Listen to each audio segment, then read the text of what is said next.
Hello guys, welcome back. So आज हम अपने यूनिट 5 की तरफ बढ़ेंगे, जो कि हमारे मैक्रो इकोनॉमिक्स का लास्ट यूनिट है। और इस यूनिट के साथ ही हमारा क्या हो जाएगा, मैक्रो इकोनॉमिक्स का सिलेबस कंप्लीट हो जाएगा। आज चैप्टर 11 करेंगे, that is foreign exchange rate, और उसके बाद एक और चैप्टर हमारा रह जाएगा, तो बैलेंस ऑफ पेमेंट। उसके बाद हमारा मैक्रो इकोनॉमिक्स का सिलेबस फुल कंप्लीट हो जाएगा और हम इसकी एमसीक्यूज की सीरीज, ऑब्जेक्टिव टाइप क्वेश्चंस की सीरीज को स्टार्ट कर देंगे। So let's start foreign exchange rate. Meaning, अब फॉरेन एक्सचेंज रेट का मीनिंग सबसे पहले समझो, ठीक है। मीनिंग क्या होगा इसका? It refers to the rate, ये वो रेट होता है at which the currency of one country की currency is exchanged with the currency of other country. एक पर्टिकुलर रेट डिसाइड हो जाता है कि इस रेट के हिसाब से हम एक कंट्री की करेंसी को दूसरी कंट्री की करेंसी के साथ एक्सचेंज करेंगे। फॉर एग्जाम्पल, अगर हम बोलते हैं कि $1 कितने का है आज के डेट में, 80 रुपीज का, इट मीन्स 80 रुपीज चाहिए होंगे हमें इंडिया के $1 को के साथ एक्सचेंज करने के लिए। फॉर एग्जाम्पल, अगर मैंने कोई चीज खरीदी है और वो है $2 की, तो कैसे करोगे? 80 multiply by 2 is equal two means 160 rupees मुझे चाहिए होंगे उस चीज को खरीदने के लिए। क्लियर? समझ आ गया अब आपको ये सिंपल कॉन्सेप्ट? क्लियर? अब ये तो हो गया फॉरेन एक्सचेंज रेट। अकेला फॉरेन एक्सचेंज क्या होता है? Simple foreign exchange, it refers to all the currencies other than the domestic currency of a given country.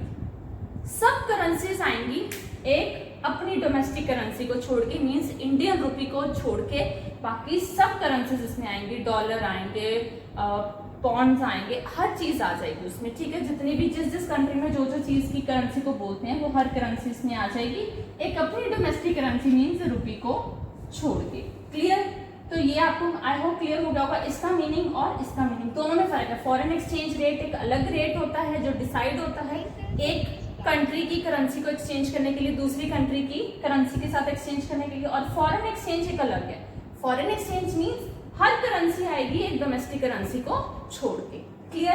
अब उसके बाद हमारा अगला टॉपिक आता है, that is currency depreciation and currency appreciation. बहुत इंपॉर्टेंट है, डिफरेंस है। मैं आपको डिफरेंस करवा रही हूँ, मैक्सिमम इसका डिफरेंस आता है। अगर आपको डायरेक्टली कोई चीज आ जाती है तो ये मीनिंग भी आप सिंपल लिख सकते हो इसमें। करेंसी डेप्रिसिएशन मीन्स, अब डेप्रिसिएशन से समझ आ गया होगा कॉमर्स के स्टूडेंट को, कोई चीज कम हो रही है, डेप्रिशिएट हो रही है। It refers to decrease in the value of domestic currency. हमारी अपनी डोमेस्टिक करेंसी की वैल्यू कम हो रही है in terms of foreign currency. Rupee कम हो गया इन टर्म्स ऑफ डॉलर। और currency appreciation means it refers to increase in the value of domestic currency. मेरे रुपी की वैल्यू बढ़ गई in terms of foreign currency, dollar के मुकाबले। क्लियर? एक एग्जांपल समझो, उसके बाद ये इफेक्ट करेंगे। फॉर एग्जांपल, $1 कितने का था पहले? 70 का। अब $1 कितने का है? 74। अब आप सोच रहे हो कि यहाँ तो मैम इंक्रीज हुई है तो यहाँ डिक्रीज क्यों हुआ था? बेटा, पहले $1 के लिए मुझे 70 रुपीज देने पड़ रहे थे, अब $1 के लिए मुझे 74 रुपीज ज्यादा देने पड़ रहे हैं। तो इट मीन्स मेरी कहीं ना कहीं वैल्यू कम हुई है, डेप्रिशिएट हुई है, मैं ज्यादा दे रही हूँ पैसे। अब पहले कहा मैं 70 देती थी, अब 4 रुपीज ज्यादा दे रही हूँ ना, पर उनका $1 ही है, उनके डॉलर में कोई चेंज नहीं आया। ऐसे नहीं कि मैं अगर 4 रुपीज ज्यादा दे रही हूँ तो मैंने डॉलर बढ़ा दिया, डॉलर वहीं भी है, $1, पर मेरे से 4 रुपीज ज्यादा ले रहे हैं। तो मेरी करेंसी क्या हुई है? डेप्रिशिएट हुई है, मेरी करेंसी की वैल्यू कम हुई है, उनकी करेंसी की वैल्यू वहीं की वहीं पे है। क्लियर? अब यहाँ पे इसका मतलब समझो, इंक्रीज कैसे हुई मेरी वैल्यू? कहाँ पहले $1 74 रुपीज का था, अब वो डिक्रीज होके कितना हो गया? 70 हो गया। तो उनका तो डॉलर की वैल्यू कम हुई, लेकिन मेरी एप्रिशिएट हो गई।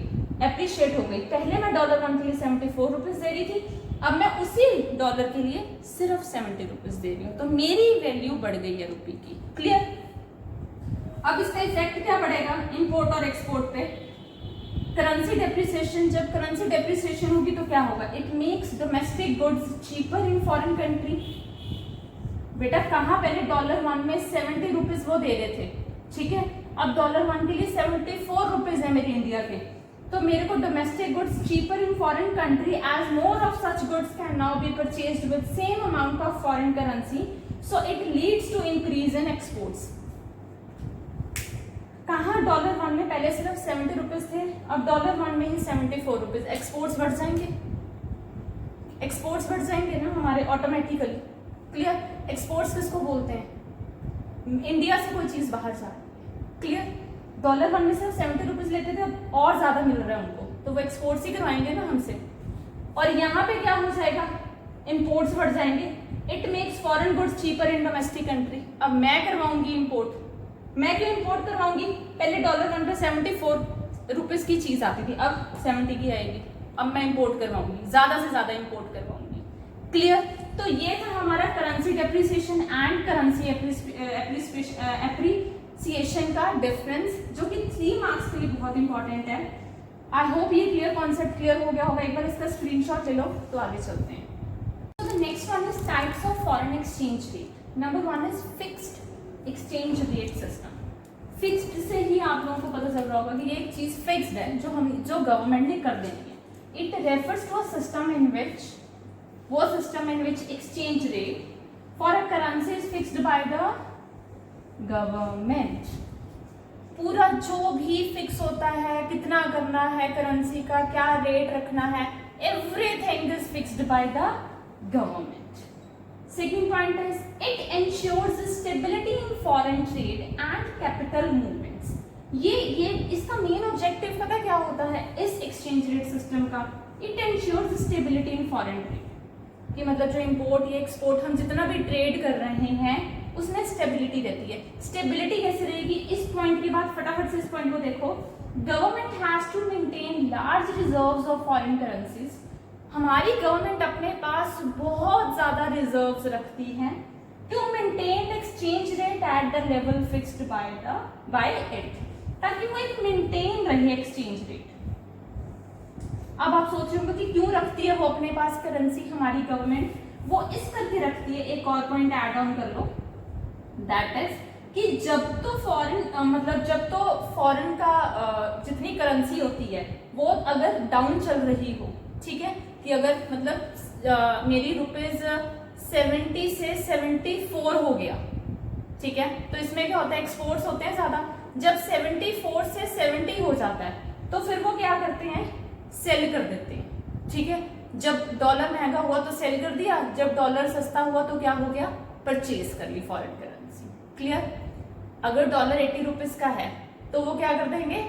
सेल कर देंगे कि 80 रुपीज का मिल रहा है। अगर यही 80 से 70 हो जाएगा तो फॉरेन करेंसी को परचेज कर लेगी गवर्नमेंट। क्लियर? तो ये ऐड ऑन कर देना एक point. Third one is external standard. एक एक्सटर्नल स्टैंडर्ड को फिक्स करके रखती है। एक्सटर्नल स्टैंडर्ड को कैसे बच्चे फिक्स करके रखती है?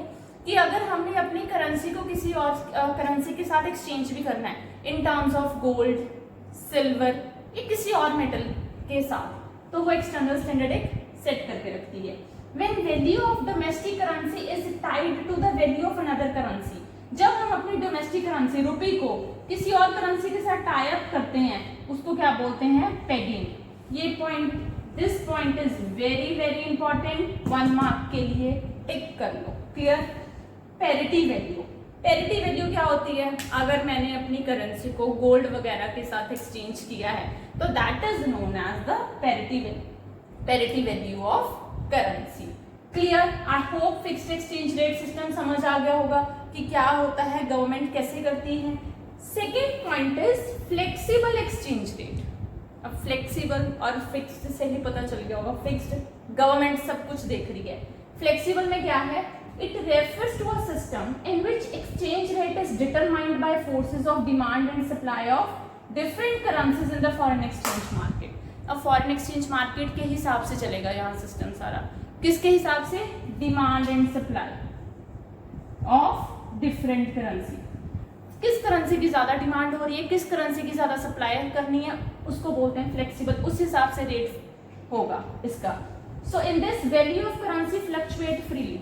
करेंसी की वैल्यू आराम से फ्रीली फ्लक्चुएशन होती है उसमें। There is no interference of government. Government का इसमें कोई रोल नहीं है। इस फ्लेक्सिबल एक्सचेंज रेट को फ्लोटिंग एक्सचेंज रेट भी बोलते हैं। क्लियर? सो ये तो थे हमारे two types of foreign exchange rate. एक हमारा और रह गया, फटाफट से इसका स्क्रीनशॉट ले लो, फिर उसके बाद हम थर्ड वन करते हैं।